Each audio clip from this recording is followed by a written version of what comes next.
Voy a pedirle que abra su Biblia en el Evangelio de Mateo, capítulo 12. Ya vamos a leer el texto que vamos a estudiar, pero téngalo ahí mientras lo ponemos en su contexto. Igual que la semana pasada, atrás van a aparecer va a aparecer en algún momento, todavía no, un texto que vamos a leer de Isaías, que es contexto de nuestro texto, y después vamos a ir viendo lo demás, ¿ok? Entonces, vamos a tratar de que eso sea de ayuda para que puedan seguir el hilo de la predicación. El domingo pasado meditamos en la doctrina de la santificación, y yo realmente le pido al Señor que nos haya concedido y nos siga concediendo ver la santificación como una doctrina central para la vida cristiana, que al comprenderla y al meditar en ella nos regale un creciente deleite profundo de nuestro Dios Trino. Eso es lo que yo espero que la semana pasada el Señor nos haya regalado y nos siga regalando, la comprensión tan bella que es la doctrina de la santificación. Y yo espero que de alguna manera ya en su mente, como lo hubo en la mía, que la santificación es una doctrina maravillosa y digna de seguir estudiando. Pero yo creo que mejor aún es contemplar al autor de esa obra. Yo creo que si la santificación es una obra, una doctrina digna de contemplarla y siguiendo desear conocerla, es mucho mejor conocer al autor de esa obra. Y no estoy hablando del Espíritu Santo, porque podría hablar del Espíritu Santo. Vamos a ir a un texto donde mi idea no es hablar de la santificación, sino hablar del Redentor que hizo posible para nosotros la santificación. Y pudiéramos hacerlo de muchas maneras, porque Lucas 24 nos describe a Jesús hablando al final con sus discípulos, abriéndoles el entendimiento, diciendo que habían verdades acerca del Mesías que estaban o se encontraban en las Escrituras, y al Jesús enseñarles eso, hubo en ellos comprensión de que las Escrituras tienen un objetivo, y es dar a conocer a Cristo. Entonces, pudiendo haber hecho de muchas maneras el ejercicio que yo espero hacer hoy, vamos a mirar Lucas 12 del Evangelio de Mateo, que ya usted lo tiene ahí. Nuestro texto, antes de entrar al texto de estudio, nuestro texto de estudio está dentro de un contexto donde Jesús tiene una confrontación con los líderes religiosos. La causa fue que nuestro Señor no siguió la tradición religiosa que se había impuesto en el día de reposo. En los versos del 1 al 7 del capítulo 12, Jesús se describe rompiéndose esas reglas del día de reposo porque le dio de comer a sus discípulos. En los versículos del 9 al 13 se nos describe a Jesús rompiendo esa regla por darle sanidad a un hombre sufriente con una mano seca. Y esto produjo entonces que los líderes religiosos vieran a Jesús y tuvieran el deseo de ver cómo lo destruían. Eso es lo que dice el versículo 14. Pero cuando los fariseos salieron, hicieron planes para ver cómo lo destruían a Jesús. Los versos 15 y 16 nos presentan a Jesús saliendo de esa cena, llegando y sanando a un grupo de otras personas. Y lo que Jesús hace es decirle a esa gente que no revelaran quién es Él. Y sabemos que por el Evangelio de Juan, aunque no es cronológico con Mateo, pero sabemos que hay una primera idea inicial de que Jesús sabía que su tiempo no había llegado para darse a conocer de una manera mucho más pública.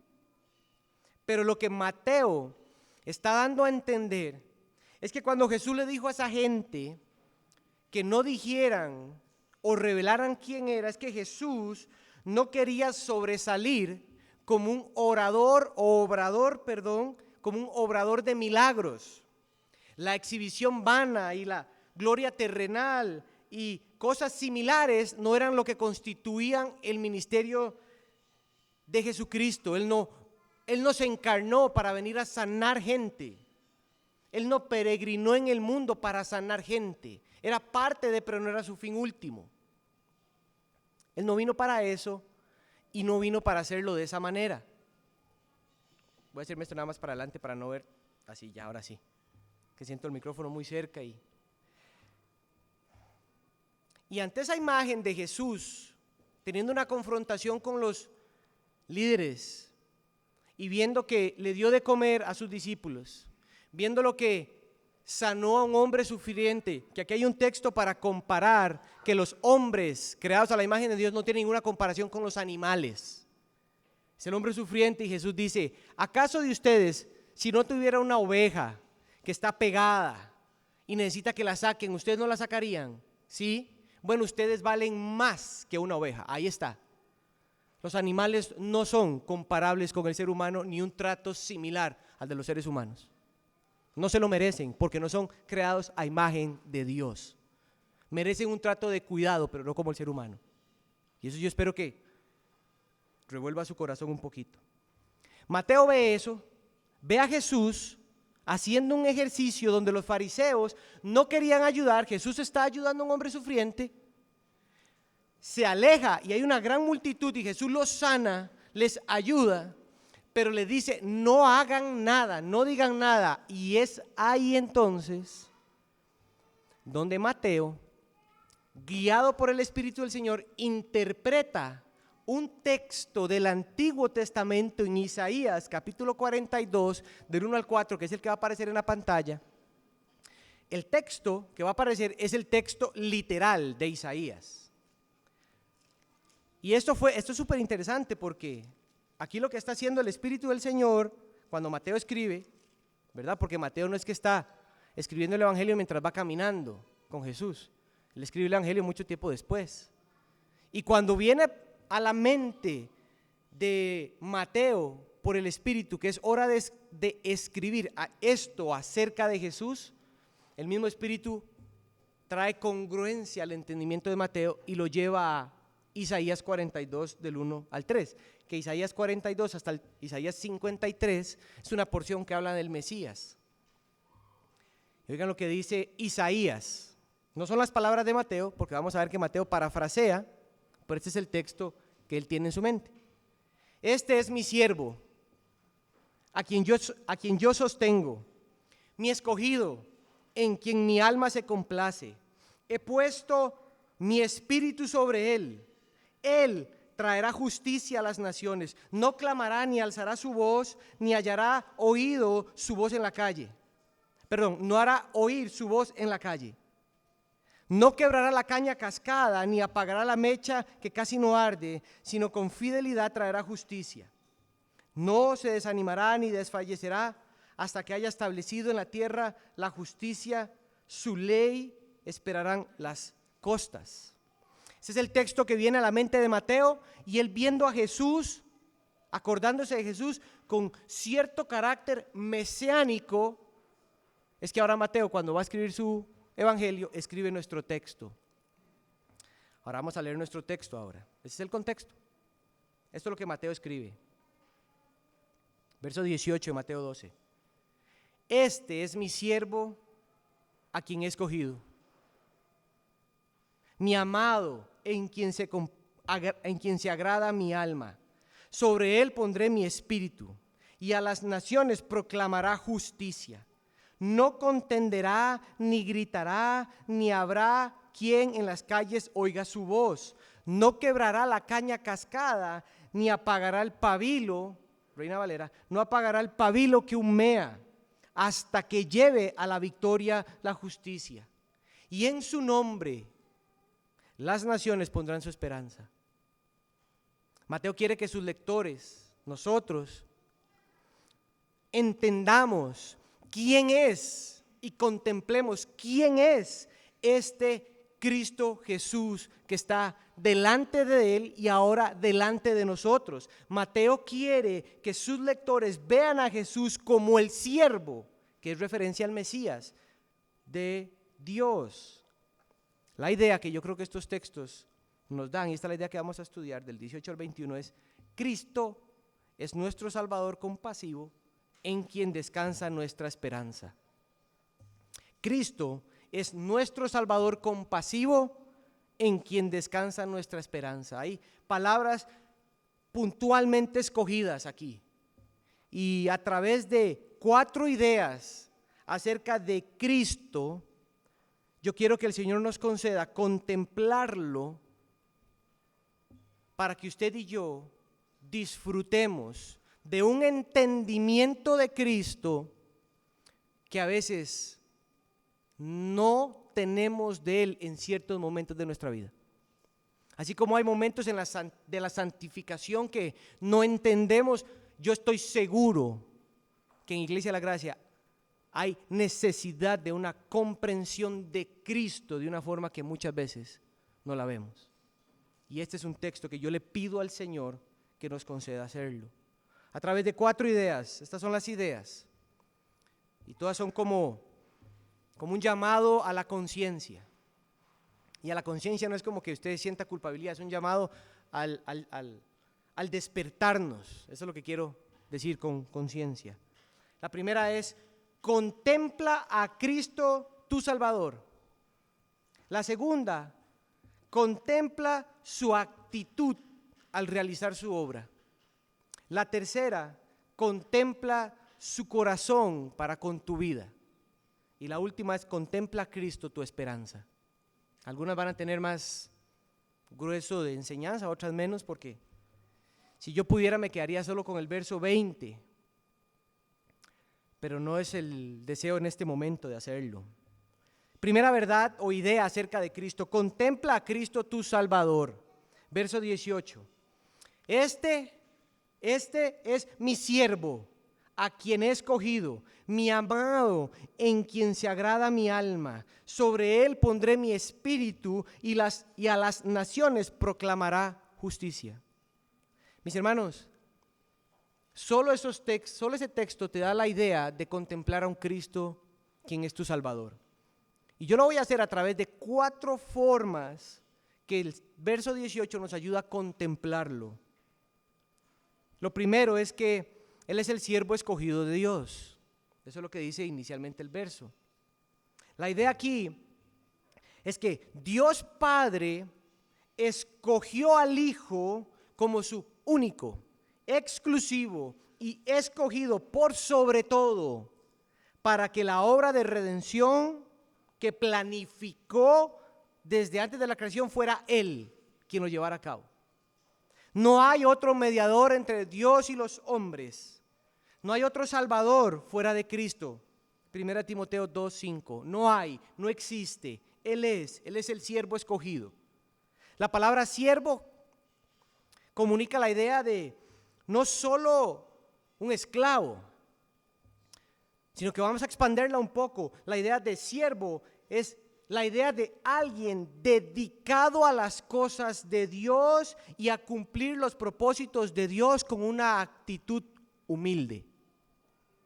Es hacer las cosas de Dios, los propósitos de Dios con una actitud humilde. Un contraste muy diferente entre los fariseos, que creían que hacían las cosas de Dios, de la manera de Dios, cumpliendo los propósitos de Dios, con un carácter muy lejos a lo que es la humildad. Pero Cristo no es así. No hay otro Salvador para los pecadores, por eso cantamos: oh pecadores, no hay otro. Es Cristo, el siervo de Dios. Este es nuestro Salvador, y Él no busca ser reconocido públicamente por las personas, sino que buscó en el tiempo que peregrinó en la tierra ser reconocido por Dios en su vida privada. Y en lo público sería Dios quien se encargaría de hacerlo público. Jesús fue alguien en esa actitud de siervo que en vez de buscar ser servido, servía con amor, paciencia y sin discriminar. Muy diferente a los fariseos y a los líderes de Israel en ese momento. Por eso es que Mateo está contemplando la gran diferencia de esos hombres que decían amar al Señor, a quien verdaderamente el Señor había escogido para una obra. Nuestro Salvador, pero sobre todo Jesús, entendía que su vida le pertenecía al Señor. Él sabía que su voluntad estaba sometida a la voluntad del Señor. Los deseos de nuestro Señor Jesús desde la niñez, desde el vientre de María, fue guardado por el Espíritu y llevado y llenado desde el vientre, desde la niñez, a desear solo lo que era conforme a Dios. Nunca desde su nacimiento hasta su muerte y resurrección, nunca recriminó, nunca cuestionó la obra de Dios en su vida, nunca pensó que Dios no podía ver esto de otra forma diferente. Desde el inicio hasta el final, entendió que él era siervo de Dios. Y esto me parece impresionante porque por eso es que Jesús, cuando le dijo a los discípulos, y ustedes serán ahora siervos míos, cuando dicen Hechos 1:8, recibirán poder para que ustedes sean mis testigos, esa expresión de mártires, gente que muere, puede ser físicamente hasta del mundo, no necesariamente que vamos a morir literalmente, pero podemos morir a las cosas del mundo. Ustedes van a ser servidores míos, siguiendo el ejemplo de Él. Lo segundo acerca del Salvador es que Él es el amado de Dios y en quien Dios se deleita. La idea es que el Dios Trino encuentra un deleite supremo y exclusivo en la vida, obra y ser mismo del Hijo. De esa manera, la Trinidad se deleita solo en el Hijo, en quien es el siervo de Dios. Vean Mateo 17:5, va a aparecer allá atrás. Yo espero que estos ejercicios de poner aquí no nuble buscar las Biblias, espero que sea más rápido para poder seguir la idea del texto. Mateo 17:5 dice, es en la transfiguración, la idea de amado y en quien Dios se complace. Oigan lo que Pedro, Juan y Jacobo oyeron. Mientras aún estaba hablando Jesús, una nube luminosa los cubrió y una voz salió de la nube. Este es Dios Padre hablando. Este es mi Hijo amado en quien yo estoy complacido. Óiganlo a Él. Entonces ahí Mateo, cuando escribe, se acuerda que el siervo a quien Dios está complacido es Cristo, porque él escuchó, o los apóstoles le dijeron que habían escuchado una nube, una voz que hablaba a través de una nube, diciendo que era el Hijo amado. Era tanto así que Pedro en su segunda carta, en primer capítulo, versículo 17, él da testimonio de esto. El versículo 17 dice Pedro, pues cuando él recibió honor y gloria de Dios Padre, hablando de Cristo, la majestuosa gloria le hizo esta declaración a él: este es mi Hijo amado en quien me he complacido. Y nosotros damos testimonio de eso, dice Pedro.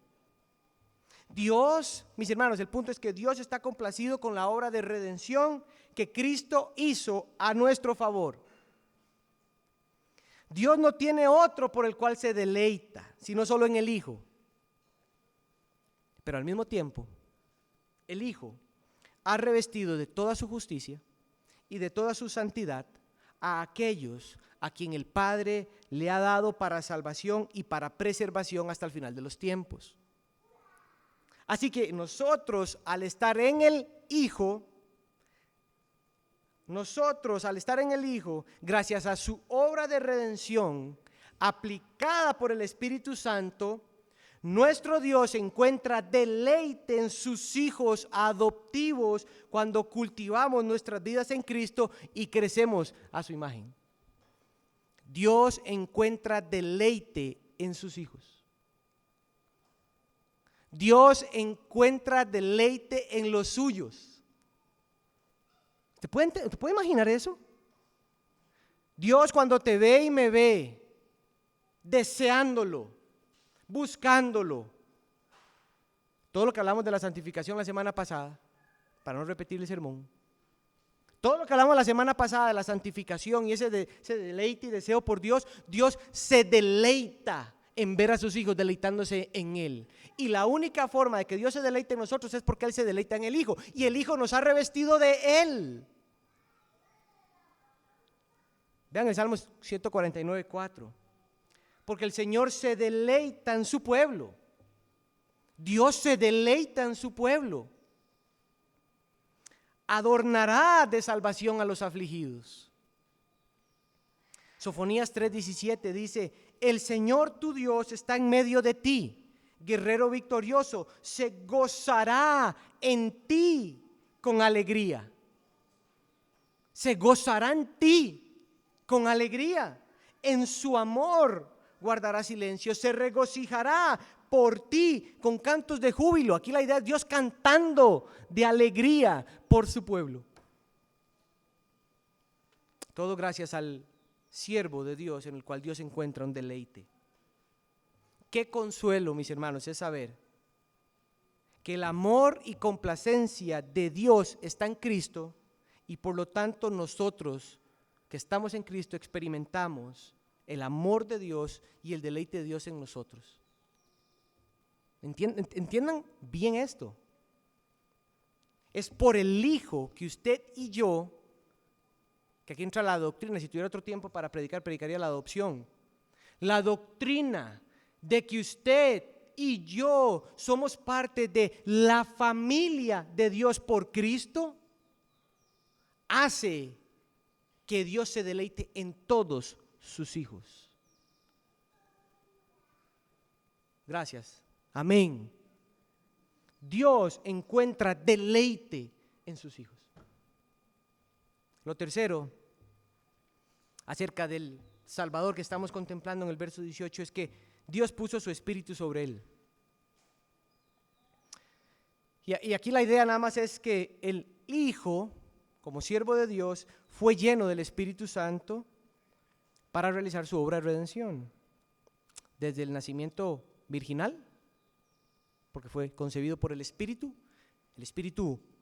agarró las tinieblas que habían en el vientre de María y protegió al Hijo para que pecado no lo tocara, y así lo sostuvo hasta la muerte y a la gloria. John Owen, uno de los puritanos más increíbles, escribió al menos 4 maneras en las que podemos entender el valor divino de la comunión de Cristo con el Espíritu Santo en la obra de redención, para que nosotros entendamos lo que significa que Dios puso en él su Espíritu y cómo nosotros estamos en eso. Les recomiendo el libro de John Owen que se llama Comunión con Dios. Lo primero es, hablando del Espíritu, en la obra de redención y Cristo teniendo comunión con el Espíritu, es en la encarnación de Cristo. El Espíritu Santo fue quien obró la concepción virginal de Cristo, y así como en Génesis 1 todo estaba oscuro, el Espíritu de Dios disipó las tinieblas. Cuando Dios habló, las tinieblas desaparecieron. Así el Espíritu obró y alumbró las tinieblas del vientre de María para que no tocaran con pecado al santo y amado de Dios. Lo segundo, el Espíritu en comunión con Cristo, es que en el ministerio de Cristo ya terrenal, Cristo compartió todos los aspectos de nuestra condición humana, excepto el pecado. Y Jesús, siendo 100% hombre y llevando adelante todo lo que hizo, yo quiero que usted entienda que Él lo hizo como hombre, no solo porque en su ser habían 2 naturalezas, divina y humana. Él, el Jesús hombre, que a la misma vez es Dios, llevó adelante el ministerio solo porque descansó en la presencia, en la comunión y el poder del Espíritu Santo que estaba en él. Y el ministerio de Cristo en la tierra, sostenido por el Espíritu Santo, se ve cuando era niño. Cuando Lucas 2:52 dice que él crecía en gracia, en sabiduría, delante de los hombres y en poder, lo que debemos de entender es que Cristo no vino al vientre o al mundo, perdón, entró al vientre de María para ir directamente a la cruz. ¿Ustedes han pensado eso? Él no vino para venir a la cruz, como que nació enorme como un adulto y 2 días después ya estaba ahí en la cruz. Él vino y pasó 9 meses, el creador del cielo y de la tierra, quien sostiene las cosas con el poder de su palabra, estuvo 9 meses en el vientre de una mujer y nació llorando como nace un bebé y creció. Jesús creció porque el Espíritu Santo estaba en él, de manera desarrollándole de forma natural lo que caracteriza a un ser humano. Y lo tercero, es medio del ministerio de Cristo, es que lo hizo en el bautismo, que eso es más directamente lo que Mateo probablemente está pensando aquí.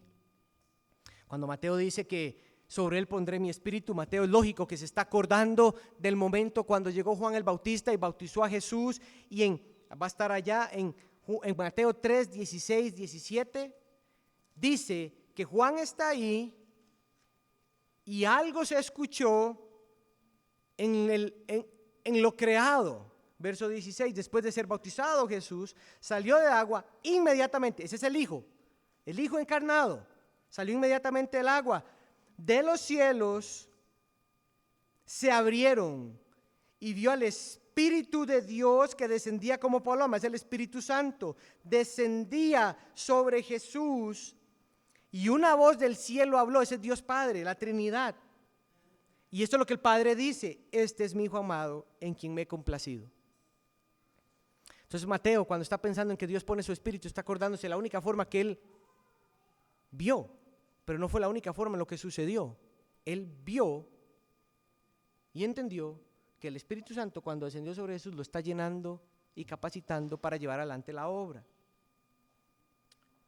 Pero el Espíritu Santo no solo estuvo en Jesús en la encarnación, en su ministerio, estuvo en la cruz.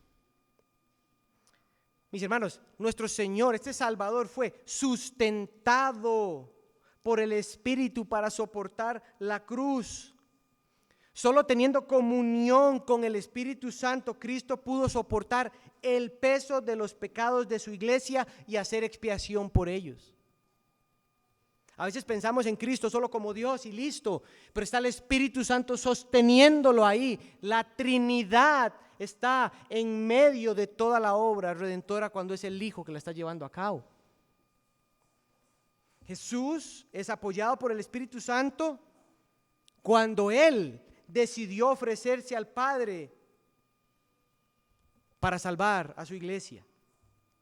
El Espíritu Santo fue el que sostuvo a Jesús mientras se acercaba a las puertas del templo, cuando en el huerto de Getsemaní él podía visualizar aquel altar sangriento sabiendo que su sangre iba a ser derramada. El Espíritu Santo lo sostuvo a él. El Espíritu Santo resplandeció en el corazón de Cristo, lo hizo respaldándolo cuando su corazón fue quebrantado y cuando su alma se hundía experimentando el abandono del Padre en el Calvario. No solo en su ministerio, no solo en su encarnación en la cruz, también en la exaltación de Cristo. El Padre exaltó al Hijo en la resurrección y su ascensión. También sabemos que el Hijo tiene poder para entregar su vida y volver a tomarla, pero es el Espíritu Santo quien tiene un papel central en esto, según Romanos 1:4. Y John Owen dice lo siguiente, no está ahí, escúchenme. El Espíritu Santo fue el que primero hizo hablando de Cristo, hizo su naturaleza santa, ahora lo hizo gloriosa, hablando de la exaltación. Cristo era naturalmente, como humano, era glorioso, pero el Espíritu Santo lo hizo mucho más glorioso cuando lo resucitó. No solo desde el vientre, sino desde el vientre hasta la tumba, y no solo del vientre hasta la tumba, sino del vientre hasta la gloria. el Espíritu Santo fue el compañero del Salvador. Y si eso es maravilloso y difícil de comprender, mis hermanos, nuestro Señor otorgaría el regalo de bautizar con ese mismo Espíritu Santo a todos los que están unidos a Él por la fe, para que así como Él fue sostenido, guiado y afirmado en su vida, en su muerte y en su resurrección, los creyentes también seamos guiados, sostenidos y afirmados para perseverar en la gracia del Señor hasta el final de nuestras vidas, viviendo para la gloria del Señor.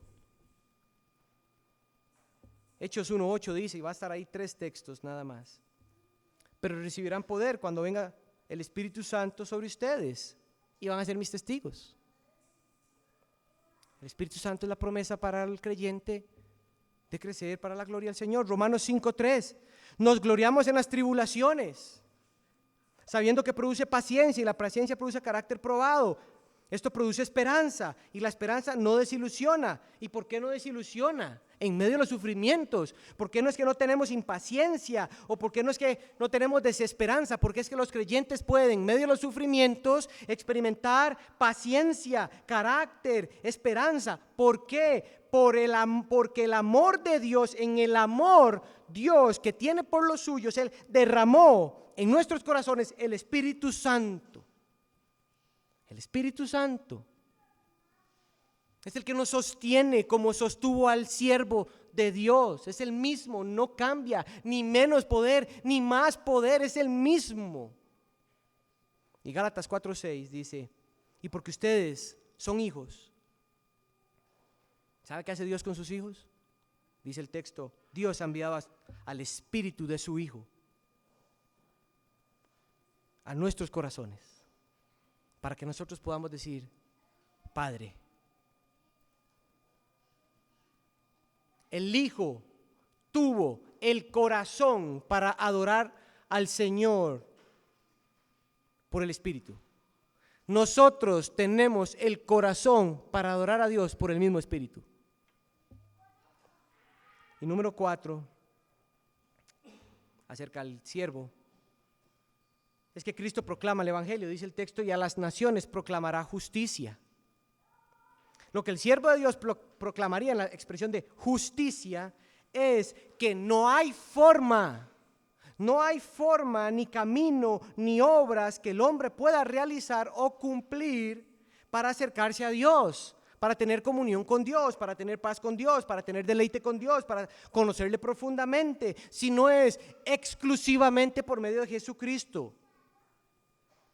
Aquí a las naciones proclamará justicia es la forma como Dios ha declarado la justificación para los hombres. Y con eso yo quiero que leamos una de las porciones. Voy a sostener esto que acabo de decir a partir de Romanos 3:20, que va a estar allá atrás. Romanos 3:20 es una de las porciones que debemos de meditar y espero lograrlo en estos segundos que el Señor me dé. Verso 20 de capítulo 3, va a estar allá de Romanos. Porque por las obras de la ley, ningún ser humano será justificado delante de él, ni judío ni gentil, ninguno, nadie. Pues por medio de la ley viene el conocimiento del pecado, dice el verso 20, verso 21. Pero ahora, esos contrastes de la Biblia, pero ahora, aparte de la ley, la justicia de Dios ha sido manifestada. Dios ha declarado ahora, ha manifestado ahora cómo los hombres pueden acercarse a Él, ser justos. Eso es lo que está diciendo el verso 21. Esa justicia de Dios ha sido manifestada, confirmada por la ley y los profetas, o sea, por la Biblia. Verso 22. Esta justicia de Dios, por medio de la fe en Jesucristo, es para todos los que creen. Lo que Pablo está diciendo es que Dios ha manifestado que la justicia se entienda exclusivamente a través de, en el Hijo a través de la fe. Verso 23, por cuanto todos pecaron y no alcanzaron la gloria de Dios, no hay forma de acercarse a Dios. Verso 24, todos, esto es lo que Estamos hablando de que el Hijo proclamaría justicia, la forma de acercarse a Dios y estar en comunión con Dios y ser llamado hijo de Dios. Verso 24, todos son justificados gratuitamente por su gracia, por medio de la redención que es en Cristo Jesús, a quien Dios exhibió públicamente como propiciación por su sangre a través de la fe. Lo hizo así como demostración de su justicia, porque en su tolerancia Dios pasó por alto los pecados cometidos anteriormente, para demostrar en este tiempo su justicia, a fin de que Él sea justo y el que justifica al que tiene fe en Jesús. La idea es que Cristo proclamaría el Evangelio, que le diría a las personas que Dios ha determinado que podamos recibir el acta, una declaración judicial que diga justificado, ya no hay nada en tu contra, ni pasado, ni presente, ni futuro, ya no eres más condenado, ya no eres más separado, ya no eres más un indigno, ahora has sido justificado, santificado, elegido, ordenado, glorificado. Acércate ahora a quien era tu juez, ahora es tu Padre, solo por Jesucristo, a través de la fe. Eso es lo que el Hijo vendría a proclamar. Iglesia, yo le pido al Señor que nos permita entonces abrazar a este Cristo Salvador nuestro. Abracemos a Cristo nuestro Salvador y el amor de Dios en Él, y cimentemos nuestra fe sobre la base segura de un Salvador tan grande. Pero Mateo no solo vio esta obra de Jesús, sino que Mateo vio una actitud en Jesús. Esto nos lleva a nuestra segunda idea. Contempla su actitud al realizar su obra. Vean el verso 19 de Mateo 12. No contenderá y no gritará. No habrá en las calles quien oiga su voz. La idea aquí es que Cristo realizaría su obra de manera modesta. Aquí la expresión o lo que está comunicando es que el Mesías no iba a hacer ruido, Él no iba a levantar polvo, Él no iba a llegar como llegaban los reyes o los príncipes de ese momento, y lo sabemos por su nacimiento, la forma como lo hizo. Pero tampoco Jesús pelearía ni levantaría su voz para que reconozcan lo que Él verdaderamente es. Él no se iba a pelear con los fariseos diciéndoles, pero yo soy el Hijo de Dios, yo soy No. El Mesías no tendría esa actitud, no le interesaría ser una celebridad. Así que nuestro Salvador tuvo una actitud paciente, humilde, centrada en Dios, confiada en Dios, sin temor al hombre, sin deseo de ser reconocido por el hombre, sin no mostrarse solo a aquellos a quien el Padre les había dado. El texto que nosotros leímos ahora, antes del primer canto, vengan a mí todos los que estén cansados y cargados. Este texto tiene un contexto, y en ese contexto Jesús está diciendo, Padre, te doy gracias, porque esto no quisiste revelárselo a todos, sino a los que me has dado.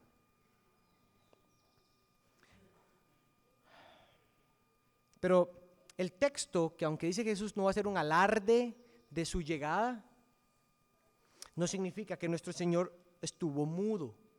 Él no fue mudo, Él habló. En Mateo 4:17, después de que Él fue bautizado y llevado por el Espíritu para ser tentado por Satanás, ese no va a estar allá, donde el Señor humilló a Satanás, siendo fiel a las promesas de Dios. Dice el texto que Jesús salió predicando el evangelio del arrepentimiento a la gente. Entonces no era que el Mesías iba a andar ahí calladito haciendo la mazaguada a la gente, no. El Señor Jesús saldría predicando el evangelio del arrepentimiento, pero no andaría diciendo yo soy el Mesías. Él no haría eso hasta que su momento llegara para hacer ciertas declaraciones con ese tinte.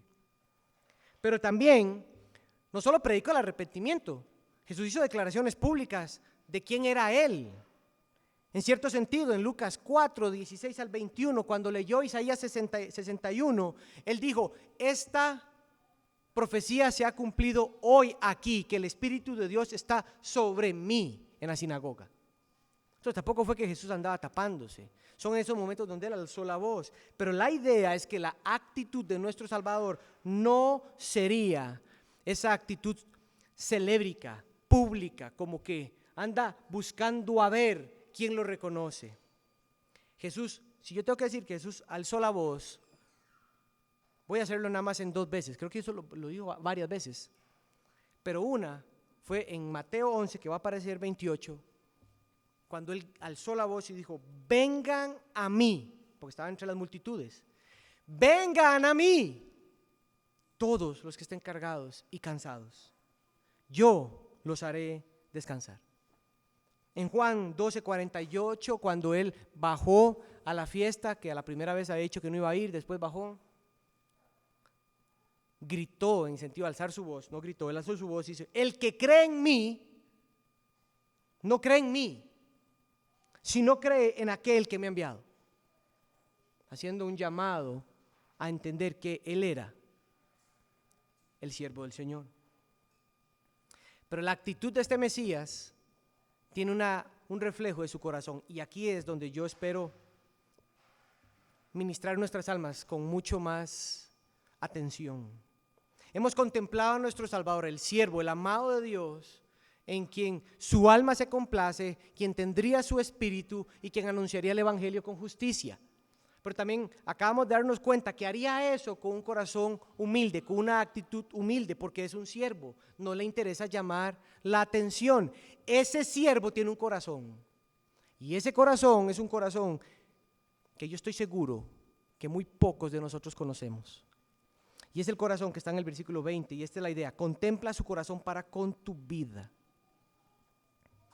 Verso 20: no quebrará la caña cascada, ni apagará el pabilo que humea, hasta que lleve a la victoria la justicia. Mis hermanos, escúchenme. ¿Cómo visualizan en relación a Dios? ¿Cómo usted visualiza en relación a Dios las vidas de hermanos entre nosotros cuando esos hermanos están en tentaciones, cuando esos hermanos están en sufrimiento, cuando están en luchas contra pecados, cuando tienen temores, cuando tienen preguntas honestas que no saben cómo responderlas o no las comprenden?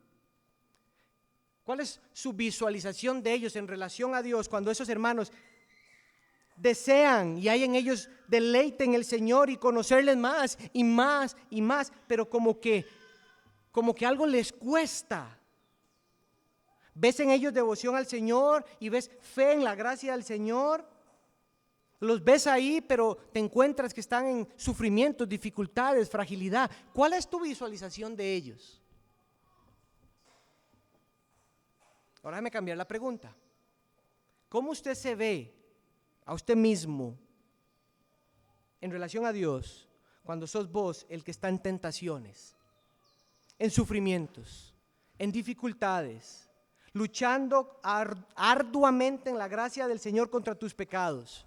Cuando enfrentas temores, cuando enfrentas preguntas honestas que no sabes cómo responderlas o comprenderlas, con deseo de deleitarte en el Señor y conocerle más y más, pero sabes o parece que en ese momento de vida en tu corazón cuesta que esas verdades que has abrazado, que no puedes negar, que sabes que son poderosas y verdaderas, parece que no entran. ¿Cuál es tu visualización de vos mismo y de otros hermanos así?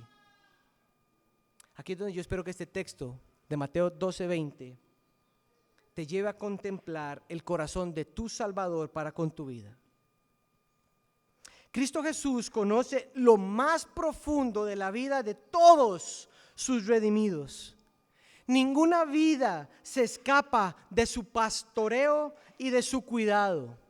Y en este verso el Espíritu Santo está describiendo el corazón compasivo, tierno, bondadoso, paciente, fiel, lleno de gracia y de amor de Cristo por los suyos. Y la forma como él los describe es como cañas cascadas y pabilos que humean. No los llama fuertes, no los llama poderosos, no los llama victoriosos, los llama cañas cascadas y pabilos que humean. Antes de definir qué es una caña cascada y un pabilo que humea, lo que usted y yo debemos de entender es que ambas descripciones, valga la redundancia, ambas expresiones, describen realidades del alma del creyente en relación a conocer a Dios y caminar con Él.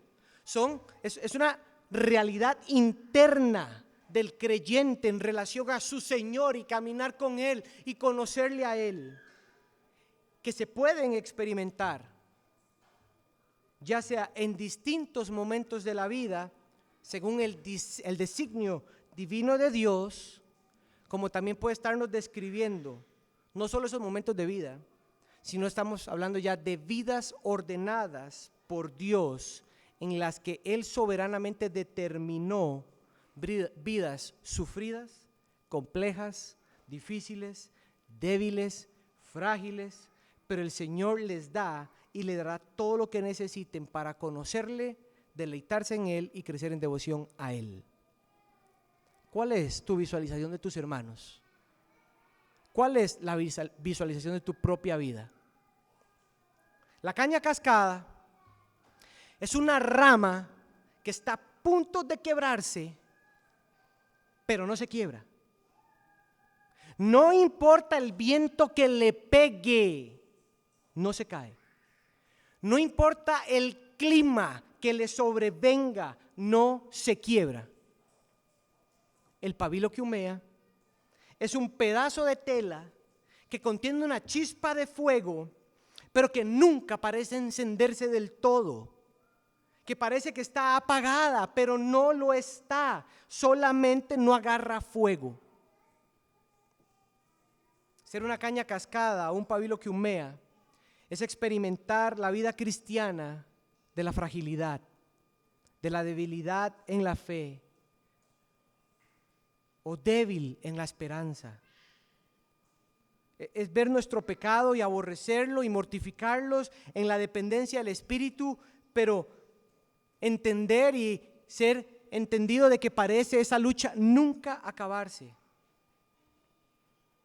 O es más bien en ocasiones donde experimentamos un deseo por Dios y un deleite en Él que pareciera que apenas es suficiente, que apenas sales a flote, que apenas te da tiempo para levantar la nariz y respirar.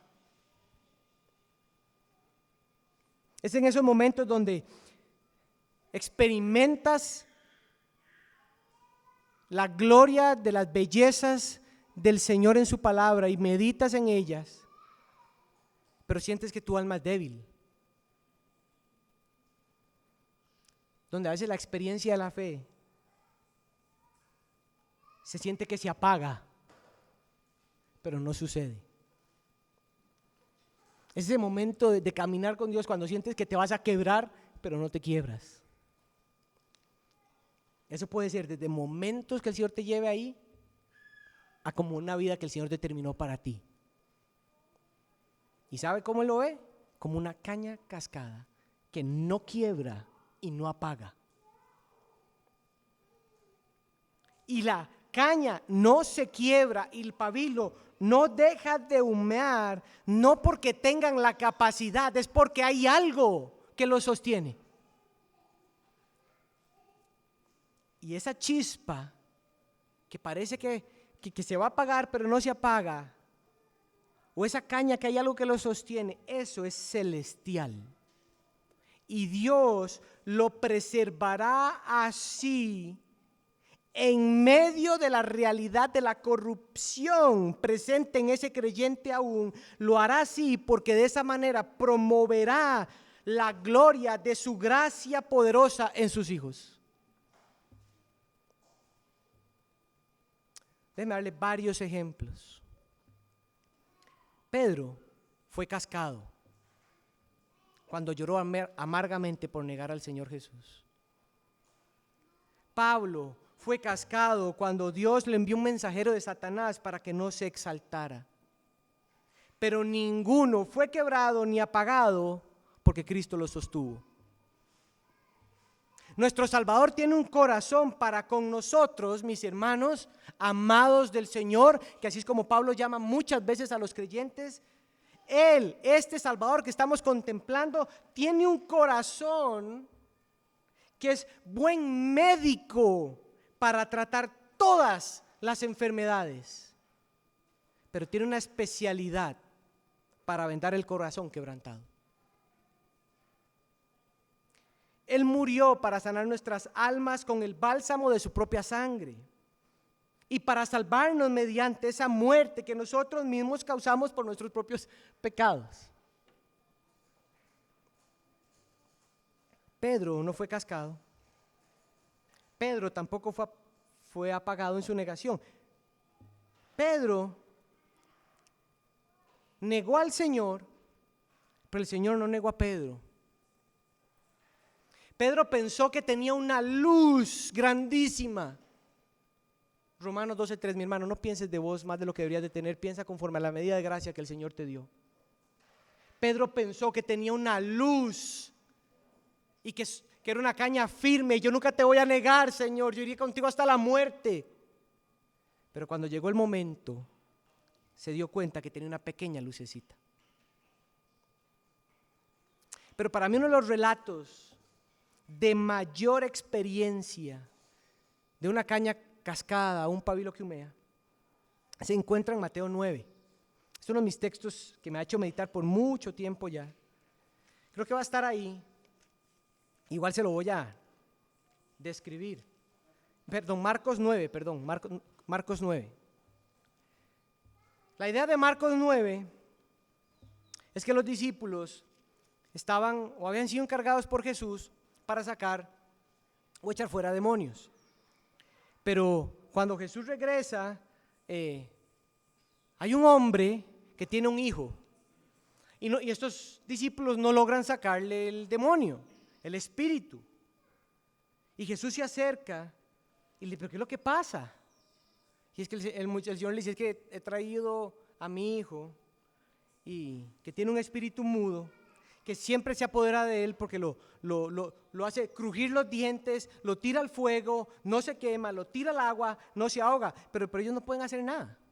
Entonces Jesús se acerca al muchacho. Dice el verso 20 que cuando el espíritu vio a Jesús, sacudió al muchacho con mucha violencia. Verso 21. Y voy a tratar de hacer mi esfuerzo para que ustedes entiendan el tono de este Salvador aquí. Jesús le preguntó al Padre: ¿hace cuánto tiempo le sucede esto? Mis hermanos, Él es Dios. Él sabe todo. ¿Por qué esa pregunta? Es como una pregunta cuando se acerca en ese momento de nuestras vidas, cuando somos cañas cascadas y pabilos que humean. ¿Hace cuánto estás así? ¿Hace cuánto te sucede eso? ¿Hace cuánto tu corazón burbujea? Eso me parece impresionante. Y el Padre le dice: desde su niñez.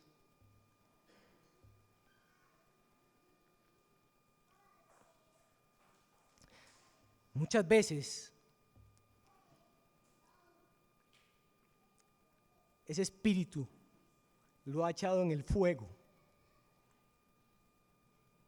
y al agua para destruirlo.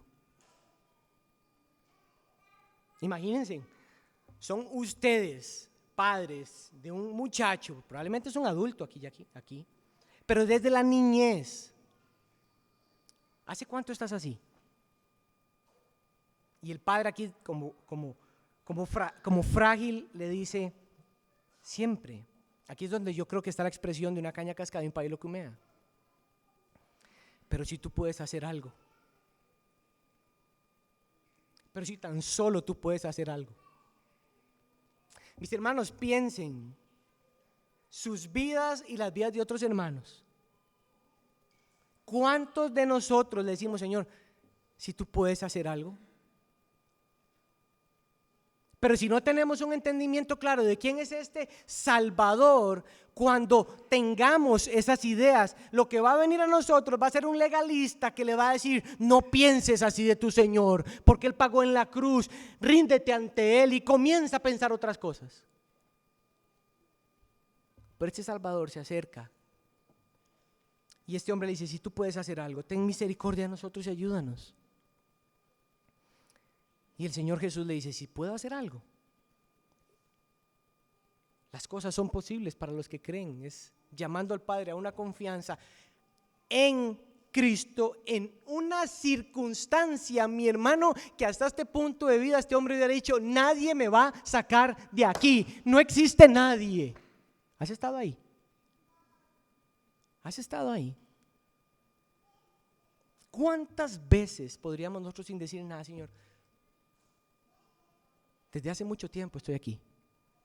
Tú puedes hacer algo. Le dice que el Señor al instante, cuando Jesús le dijo esas palabras, el Padre gritó, creo, ayúdame en mi incredulidad. Señor, yo creo. Yo no puedo negar que tus palabras son mentira. Señor, yo creo. Pero en este momento soy un pabilo que humea, una caña cascada, Señor. Ayúdame en mi incredulidad. Ayúdame en mi incredulidad. Si tú puedes hacer algo, o ayúdame en mi incredulidad. Pedro y esto eran pabilos que humean, pero nunca fueron apagados. Nuestro Salvador obra con gracia, con amor, con bondad y paciencia en la vida de los suyos, mis hermanos, para que sus almas no decaigan ante Él. En las Escrituras dice que Cristo estaba conmovido de ver a la multitud con hambre porque no habían comido. En Mateo 15:32, y la expresión dice, no sea que desfallezcan, que se mueran de hambre en el camino. Si el Señor Jesús está viendo a una multitud con hambre física y es amorosamente compasivo, con cuánta mayor razón no se compadecerá para prevenir nuestro desmayo espiritual. Iglesia, nuestro gran Salvador debe de ser contemplado en las profundidades de nuestras almas, en los momentos donde somos cañas cascadas y pabilos que humean. El Señor ahí te va a mostrar muchas cosas, entre esas, Él te va a enseñar lo que significa ser criatura y no creador. Él te va a enseñar lo que significa ser criatura, una criatura débil, necesitada de su Creador, su sustento y su supremo gozo. También te van a mostrar ahí lo valioso que es la santificación y la justificación, porque cuando vengan los momentos donde tu mente se nubla o tu corazón se carga y las verdades parecen no entrar como te hubieran entrado hace algunos meses atrás o años atrás, si no fuera por la obra de Cristo en la cruz que te hace justo y por una obra de santificación que Él prometió hacer, ese momento de vida te ahoga. Pero la justificación y la santificación te sostienen. Que es como ver al Salvador. En tercer instante ahí, en ese momento de caña cascada y pabilo que humea, ahí veremos nuestra incapacidad, pero veremos su poder y su gracia. También aprenderemos a conformarnos con las misericordias de Dios. La misericordia de Dios es que hoy respires. Esa es la bondad del Señor. La misericordia de Dios en estos momentos es de que puedas con solo pensar. También aprenderemos a no ser críticos con los demás, sino estar llenos de simpatía y compasión hacia los que se encuentren bajo la mano de Dios. Y sobre todo, en esos momentos aprenderás a temblar ante la palabra de Dios. Aprenderemos a temblar ante la única fuente que tiene vida para nosotros. Y el Señor, nuestro Salvador, tendrá ese corazón Porque el texto dice, hasta que lleve a la victoria, a la justicia. La expresión es que el Señor va a llevar esa obra hasta el final. Él no va a apagar ni a quebrar a nadie hasta el final. Van a haber almas de entre nosotros, o nosotros, para incluirme yo ahí también, que lleguemos al final de nuestras vidas arrastrándonos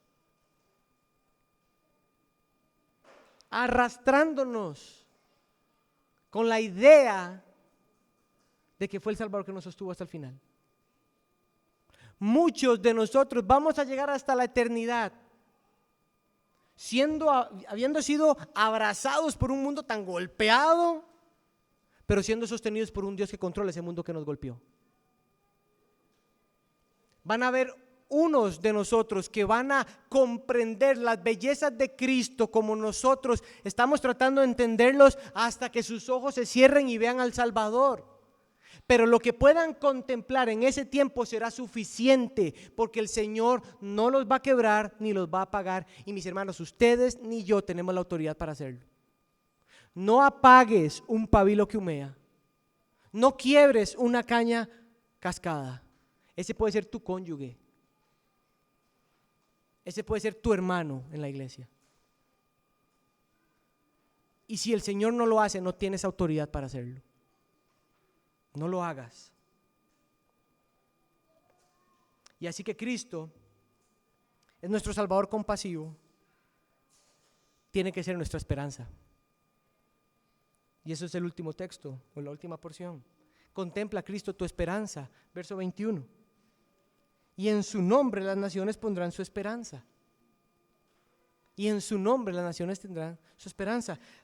El Señor ha determinado que uno se empiece en la vida cristiana, determinada por Él, con cierto grado de fe.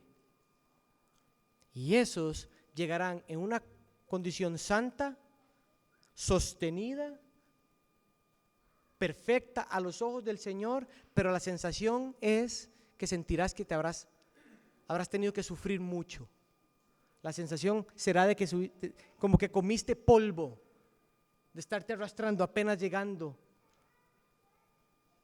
Esa perseverancia para muchos es una perseverancia mucho más pesada. Y si eso es así, lo cual es cierto, solo hay una doctrina que sostiene eso, y es la santificación. No hay nadie que pueda soportar la vida que el Señor haya determinado y llegar hasta el final perseverando por sí mismo. Solo Él lo puede hacer, sosteniendo esa vida. Lo que yo quiero tratar de hacernos ver es que a Dios le interesa, a nuestro Salvador le interesa la fragilidad del alma, y a nosotros deberían interesarnos también. Contempla a Cristo tu esperanza. En Él, en su nombre, las naciones pondrán su esperanza. Thomas Brooks, un puritano, dijo esto: todo aquello en lo que una persona confíe aparte de Dios será como un dardo que ciertamente perforará su corazón una y otra vez. Pero quien se recuesta confiadamente en el seno de Cristo experimentará la vida más alta, selecta, segura y dulce. Él tiene que ser nuestra esperanza. Y esa es la idea aquí de seguridad. Nuestro Señor termina,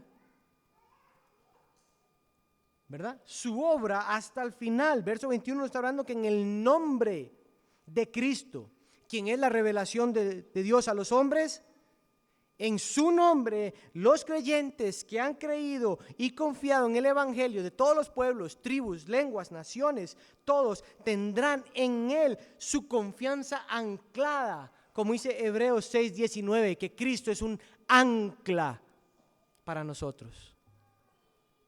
De esa manera, Cristo no es solo un Salvador que libra, perdona y guarda, sino que Cristo es un Salvador que se convierte en una esperanza segura, un refugio firme, una garantía eterna para todos aquellos que creen en medio de todos los tiempos en que el Señor determine para ellos en este lado de la eternidad. Nunca va a haber una pizca en tu vida donde Cristo no sea tu esperanza. Iglesia, contemplemos a nuestro Salvador compasivo, en quien descansa nuestra esperanza. Confiemos en Él, contemplémoslo. Permite que la belleza de Cristo, tu Salvador, su obra, su actitud, su corazón para contigo, sus palabras, capturen tus pensamientos y tus afectos, de manera que tu vida cada vez más sea el reflejo de su señorío y el reflejo del hogar cristiano y celestial al cual perteneces. Alguien dijo una vez acerca de la vida que es guardada por el Señor y en respuesta a un amor por el Señor, dijo: de forma disciplinada nos negamos a permitir que cualquier cosa, tanto en nuestra valoración como en nuestros afectos hacia ella, tenga un lugar que solo le pertenece a Cristo. Nos volvemos sensibles a su espíritu que mora en nosotros, lo amamos y no lo contristamos. Vivimos en un camino de adoración y comunión que hemos recibido gratuitamente en Cristo. En nuestro deleite en Él, nos entregamos libremente, sin reservas, con gozo a Cristo. Y este hombre dijo: esto es realmente nuestra comunión con nuestro Salvador. Mis hermanos, este Salvador del verso 18 al verso 21 es digno de ser contemplado. Es digno de ser contemplado. Queremos pensar en Él. Y yo podría cerrar esto diciendo: esto nos describe su gran amor por nosotros. Él nos ama hasta el final. No importa qué, nos ama. Así yo creo que Él merece toda la adoración de nuestros corazones y todos los pensamientos que Él nos conceda y todos los afectos que nos permite experimentar. Vamos a orar. Señor,